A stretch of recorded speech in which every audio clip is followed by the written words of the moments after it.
نزدیکه خدایا.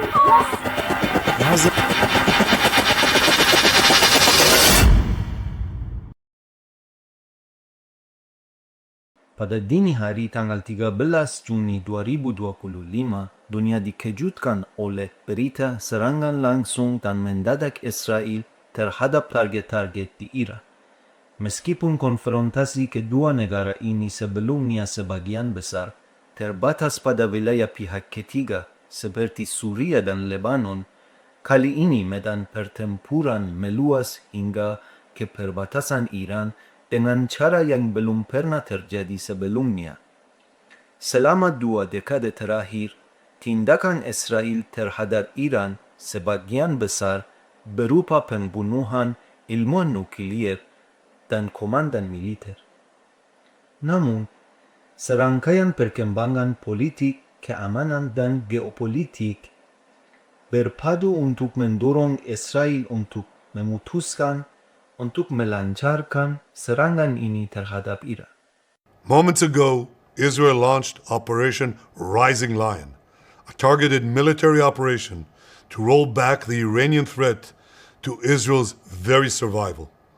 Pada 12 April, di awal babak baru perundingan nuklir Iran dan Amerika Serikat, utusan khusus Amerika Serikat, Steve Witkoff, membawa surat dari Presiden Donald Trump kepada pemimpin agung Iran.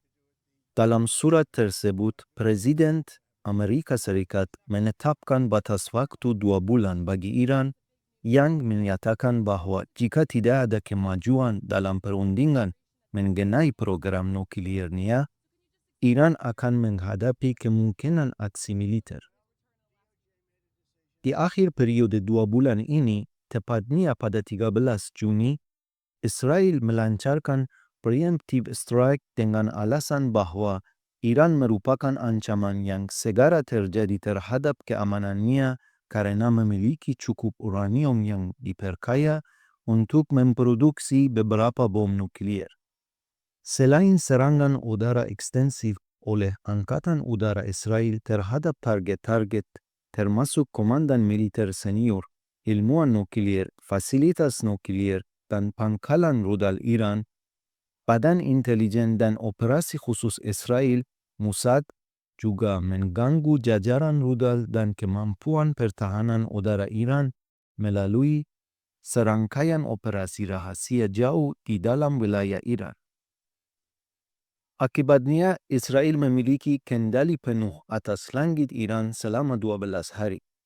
Sebaliknya, Iran berhasil memulihkan sebagian kekuatan militernya setelah sekitar 24 jam dan melancarkan serangan rudal dan drone terhadap Israel selama perang.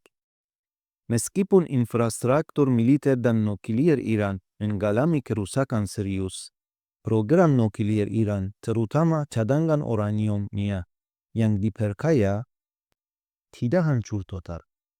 Pada hari ke-10 perang, yaitu 22 Juni, Amerika Serikat memasuki perang dan menargetkan fasilitas nuklir Fordo, Natanz, dan Isfahan. Setelah serangan ini, Presiden Amerika Serikat mengkonfirmasi bahwa serangan terhadap fasilitas nuklir Iran berhasil. Namun, berdasarkan penilaian awal Badan Intelijen Pertahanan Amerika Serikat dan komentar Direktur Jenderal Badan Tenaga Atom Internasional, cadangan uranium Iran yang diperkaya tidak hancur dan program nuklir Iran hanya mengalami penundaan beberapa bulan. Akhirnya, perang 12 hari antara Israel dan Iran berakhir dengan gencatan senjata pada 24 Juni yang ditenggahi oleh Amerika Serikat dan Qatar. Namun, terdapat banyak bukti bahwa gencatan senjata tersebut sangat rapuh dan kemungkinan serangan baru oleh Israel sangat tinggi. Krisis ini dapat dianalisis dari berbagai perspektif. Dalam dimensi militer keamanan, penting untuk mengkaji metode dan cakupan operasi kedua belah pihak, jenis peralatan dan teknologi yang digunakan, target yang diserang, jumlah korban dan kerusakan, serta berbagi dimensi keunggulan intelijen Israel selama perang. Dalam dimensi politik hukum, reaksi negara lain dan konsekuensi hukum internasional dari serangan terhadap Iran cukup signifikan. Dari perspektif ekonomi, konsekuensi perang ini terhadap perekonomian domestik kedua negara serta perekonomian global dapat dikaji. Terakhir, pada tataran geopolitik, dampak konfrontasi ini terhadap keseimbangan kekuatan di Asia Barat dan sistem internasional secara umum merupakan isu fundamental. Dalam video ini, saya bermaksud mengulas secara singkat hubungan yang rumit dan tegang di antara Israel dan Iran sebelum dan sesudah revolusi Iran pada tahun 1979, berfokus pada pendekatan Iran. Menelaah sejarah hubungan kedua negara akan membantu kita lebih memahami berbagai dimensi konflik antara kedua negara. Studi mengenai hubungan Iran dan Israel dari awal hingga saat ini menunjukkan jalan dari kerjasama yang didasarkan pada pertimbangan geopolitik menuju permusuhan yang mendalam dan tak terdamaikan. Pertanyaan utama dalam konteks ini adalah bagaimana dua negara yang dulunya memiliki kepentingan bersama menjadi musuh bebuyutan satu sama lain. Transformasi ini bukanlah kebetulan, melainkan sebuah proses bertahap. Titik balik utama dapat dilihat pada revolusi Iran dan perubahan pendekatan para penguasa baru Iran terhadap sistem internasional, dunia Islam, dunia Arab, dan isu Palestina.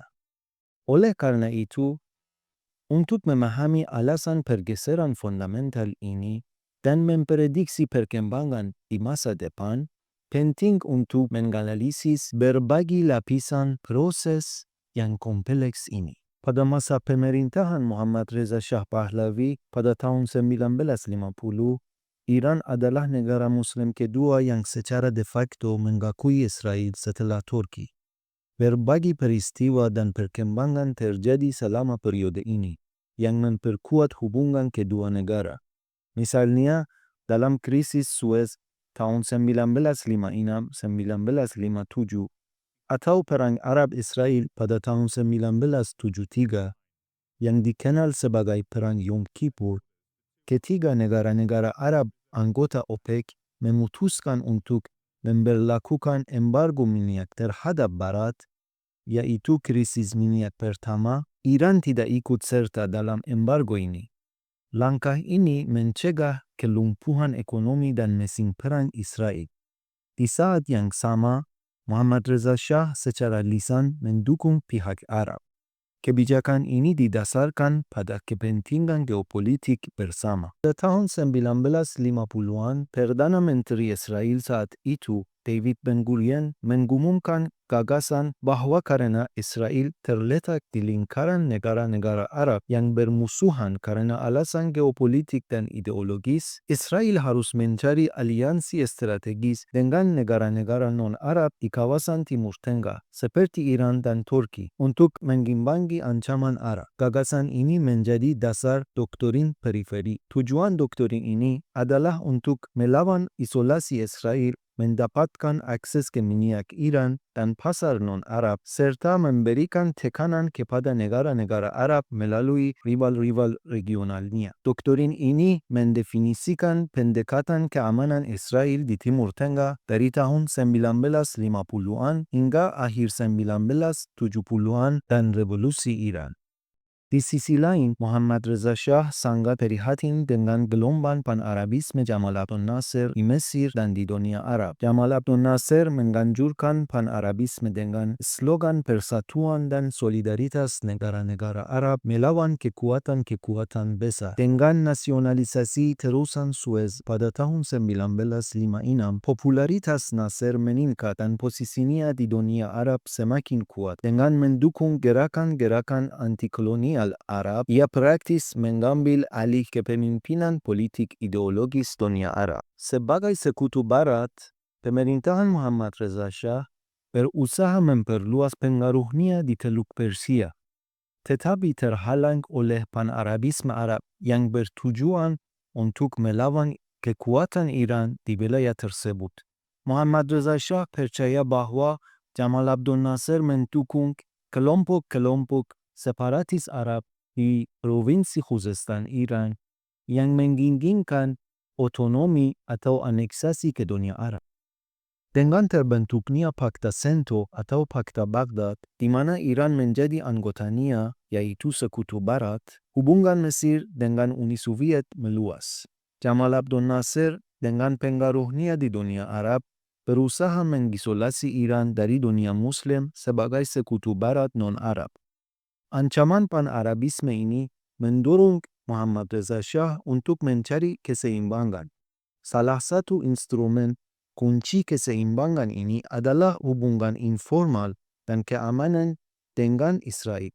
Bagi Muhammad Reza Shah, Israel adalah sekutu yang dapat memainkan peran sebagai sekutu periferal untuk melawan pengaruh Jamal Abdel Nasser dan ideologi Persatuan Arab. Di sisi lain, Muhammad Reza Shah lebih memilih untuk merahasiakan hubungan ini karena pentingnya isu Palestina bagi dunia Islam. Muhammad Reza Shah tahu betul betapa sensitifnya opini publik masyarakat Iran, dunia Arab, dan umat Islam terhadap Israel. Jika ia mempublikasikan hubungan dekatnya dengan Israel, posisi regional Iran dapat dirusak dan Iran akan terisolasi di dunia Islam. Karena alasan ini, Iran lebih memilih untuk menjaga hubungan ini lebih pada tingkat keamanan, intelijen, dan ekonomi, jauh dari sorotan media dan publik. Faktanya, kebijakan luar negeri Muhammad Reza Shah dalam kasus ini seperti berjalan di ujung tanduk. Ia bekerja sama secara rahasia dengan Israel untuk menghadapi Jamal Abdel Nasser, sementara pada saat yang sama memberikan dukungan verbal dan diplomatik yang terbatas bagi Palestina untuk mempertahankan reputasinya di dunia Arab dan di dunia Islam. Oleh karena itu, preferensi geopolitik menjadi hal yang terpenting saat itu. Dengan kata lain, dibandingkan dengan kepentingan vital seperti melawan pengaruh Uni Soviet, membendung nasionalisme Arab, dan menjaga stabilitas internal, isu Palestina bukanlah prioritas utama. Artinya, isu ini merupakan kebijakan yang pragmatis dan sekular. Agama tidak memainkan peran yang menentukan dalam keputusan-keputusan besar. Bahkan bantuan rahasia Muhammad Reza Shah kepada beberapa kelompok Syiah di Lebanon dan Yaman lebih ditujukan untuk mengurangi pengaruh Jamal Abdel Nasser dan memperkuat posisi Iran daripada untuk mempromosikan solidaritas agama. Kebijakan tidak langsung ini juga menguntungkan Israel karena melemahkan musuh yang sama. Di titik balik, dengan kemenangan revolusi Islam di Iran, Ayatollah Khomeini segera memutuskan hubungan politik dengan Israel dan menyebut Israel sebagai tumor kanker. Mendukung Palestina bukan lagi taktik, melainkan menjadi prinsip fundamental dalam politik luar negeri Republik Islam. Salah satu langkah pertama adalah menyerahkan kedutaan Israel kepada Organisasi Pembebasan Palestina pada hari-hari pertama kemenangan revolusi. Ini merupakan perubahan paradigma yang menyeluruh dengan akar ideologis, bukan geopolitik. Berbeda dengan Pahlavi yang melihat identitasnya dalam nasionalisme Iran dan kedekatannya dengan Barat, Republik Islam mendefinisikan identitasnya berdasarkan Islam Syiah yang menentang arogansi global yaitu Amerika Serikat dan sekutunya, khususnya Israel sebagai basis Barat di Timur Tengah dan simbol pendudukan terhadap umat Islam. Inilah pendekatan ideal kaum kiri juga. Dengan demikian, prioritas politik berubah total. Prioritas politik dari kepentingan nasional di era Pahlavi menjadi kepentingan umat Islam di era Republik Islam. Pendekatan ini juga sejalan dengan klaim kepemimpinan dunia Islam oleh para penguasa Republik Islam Iran. Terlepas dari pergeseran 180 derajat dari pragmatisme geopolitik ke ideologi revolusioner, Republika Islam tidak dalam praktiknya secara konsisten menghindari perang langsung dan habis-habisan dengan Israel.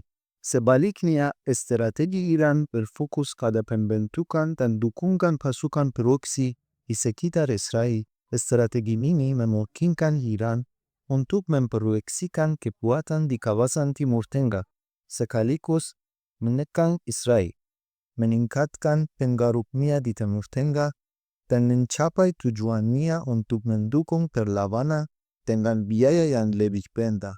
Contoh paling menonjol adalah pembentukan dan penguatan Hizbullah Lebanon pada awal 1980-an, yang telah menjadi salah satu aktor non-negara paling kuat di Timur Tengah dan lengan utama Iran di perbatasan utara Israel, dan juga telah mendukung kelompok-kelompok Palestina seperti Jihad Islam dan Hamas. Sebaliknya, jatuhnya Muhammad Reza Shah dan kebangkitan para mullah di Iran tidak membuat Israel memandang Iran dan revolusioner sebagai musuh utamanya yang tak terdamaikan.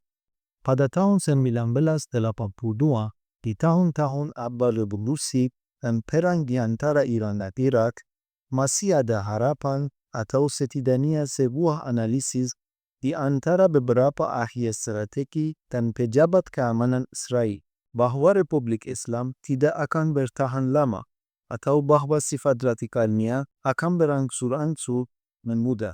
Argumen mereka adalah bahwa kepentingan geopolitik pada akhirnya akan mengalahkan ideologi. Ancaman bersama Irak di bawah Saddam yang mengancam kedua negara dan kehadiran Uni Soviet di Timur Tengah dapat mendorong Iran untuk bekerja sama meskipun secara diam-diam dengan Israel. Dalam praktiknya, di kasus Iran Contra atau Iran Gate pada pertengahan 1980-an, terlepas dari sanksi Amerika Serikat dan slogan-slogan ulama Iran yang menentang Israel, Israel dengan kerjasama dan lampu hijau dari pemerintahan Ronald Reagan di Amerika Serikat diam-diam menjual banyak senjata ke Iran. Nilai total barang yang dijual ke Iran selama kesepakatan ini diperkirakan lebih dari 2 miliar US dollar. Motivasi Israel untuk tindakan ini adalah untuk melemahkan Irak sebagai musuh bersama dan yang terpenting untuk mencoba terhubung dengan faksi-faksi di Iran yang menganggap mereka moderat dan berharap untuk merebut kekuasaan setelah Ayatollah Khomeini dan memulihkan hubungan antara kedua negara. Pada pertengahan 1980-an, Iran yang terlibat perang dengan Irak sangat membutuhkan persenjataan. Karena militer Iran telah dipersenjatai dengan persenjataan dan peralatan militer Amerika selama era Pahlavi, kebutuhan Iran ke persenjataan Amerika Serikat menjadi 2 kali lipat lebih tinggi. Namun, setelah krisis penyanderaan di Kedutaan Besar Amerika di Tehran, Iran ditempatkan di bawah embargo senjata oleh Amerika. Oleh karena itu, akses ke persenjataan Amerika praktis mustahil. Pada saat yang sama, perang saudara sedang berlangsung di Lebanon, dan karena kehadiran Amerika Serikat dan Israel dalam perang Lebanon, milisi Syiah yang didukung oleh Iran mulai menyandera warga negara Barat, terutama Amerika, untuk menekan Amerika Serikat agar berhenti mendukung Israel. Di sisi lain, pemerintahan Reagan khawatir bahwa Iran yang lemah akan jatuh ke dalam cengkeraman Uni Soviet yang komunis. Pada saat yang sama, pemerintahan Reagan mendukung gerakan anti-komunis Contra yang berperang melawan pemerintahan Sandinista di Nicaragua. Tetapi Kongres Amerika Serikat telah melarang bantuan langsung apapun kepada gerakan Contra. Namun, pemerintahan Reagan melalui mediasi Israel berencana mengirim senjata Amerika dari gudang Israel ke Irak, dan Amerika Serikat akan mengganti senjata Israel tersebut dengan senjata yang lebih modern. Sebagai imbalannya, sebagian hasil penjualan senjata ini akan digunakan untuk membiayai gerakan Contra. Selain itu, melalui negosiasi dengan faksi moderat Iran yang memiliki pengaruh atas milisi Lebanon, pembebasan sandera Amerika di Lebanon akan dipersiapkan. Namun, pada akhir 1980-an dan terutama awal 1990-an, beberapa peristiwa penting regional dan global terjadi secara bersamaan yang mengubah persamaan. Pertama, berakhirnya Perang Iran dan Irak pada tahun 1988. Dengan gencatan senjata, musuh bersama terpenting, yaitu Irak, disingkirkan dari persamaan. Setidaknya sebagai ancaman langsung bagi Iran, meskipun masih menjadi ancaman bagi Israel. Dan salah satu fondasi kerjasama pun ditiadakan. Yang kedua, pembubaran Uni Soviet pada tahun 1991 mengubah seluruh sistem internasional dan perhitungan era perang dingin. Ancaman bersama Uni Soviet juga ditiadakan. Uni Soviet telah memainkan peran yang sangat penting dalam konflik Arab-Israel dengan mempersenjatai musuh-musuh Arab-Israel yaitu Mesir, Suriah, Irak, dan Libya, serta menjadi pendukung internasional bagi Palestina dan gerakan anti-kolonial Arab. Yang ketiga, proses perdamaian Timur Tengah, khususnya perjanjian Camp David antara Mesir dan Israel. Perkembangan ini berujung pada penarikan Israel dari Semenanjung Sinai dan pengakuan Mesir atas Israel sebagai negara Arab pertama pada tahun 1979. Dan yang terpenting, proses perdamaian Oslo antara Israel dan Organisasi Pembebasan Palestina dimulai pada tahun 1993. Setelah Intifada pertama, kedua belah pihak menyadari perlunya dialog. Sebagai